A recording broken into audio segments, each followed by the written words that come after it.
माँ काली की कृपा मिलने के बाद जीवन में कोई शोर नहीं मचता, न ढोल, न चमत्कार, न दिखावा, बस एक गहरी स्थिरता उतर आती है जिसे माँ काली चुन लेती है। वह व्यक्ति अचानक संत नहीं बन जाता, वह संसार में ही रहता है, लेकिन संसार उसे हिला नहीं पाता। भीतर का परिवर्तन। अब वह व्यक्ति कम बोलता है, कम अपेक्षा करता है, कम शिकायत करता है, क्योंकि उसके भीतर अब माँ काली का मौन बैठ चुका होता है।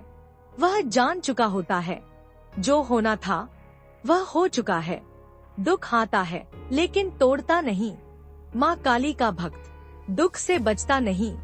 दुख आता है लेकिन उसे तोड़ नहीं पाता, क्योंकि भक्त समझ चुका होता है दुख शत्रु नहीं, शिक्षक है। अकेलापन नहीं, एकांत। लोग कहते हैं तुम बदल गए हो। हाँ, बदल जाता है।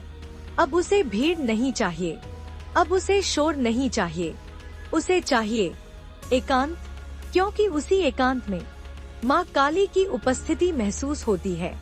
संसार से रिश्ता। माँ काली का चुना हुआ भक्त कर्म करता है, प्रेम करता है, जिम्मेदारी निभाता है, लेकिन वह किसी से अपनी आत्मा नहीं बांधता। अब उसका सहारा कोई मनुष्य नहीं, माँ काली होती है। मौन ही उसकी पहचान। अब वह व्यक्ति ज्ञान नहीं बांटता, वह उपदेश नहीं देता। उसकी सबसे बड़ी पहचान होती है उसकी शांति। जो उसके पास बैठता है वह स्वयं शांत होने लगता है। माँ काली की छाया। माँ काली हर समय दिखाई नहीं देती, लेकिन उनका हाथ हमेशा सिर पर होता है, और यही एहसास सबसे बड़ा कवच बन जाता है। अंतिम सत्य जिसे माँ काली चुन लेती है वह बड़ा नहीं बनता, वह स्थिर बनता है, और जो स्थिर हो गया उसे कोई गिरा नहीं सकता। जय माँ काली।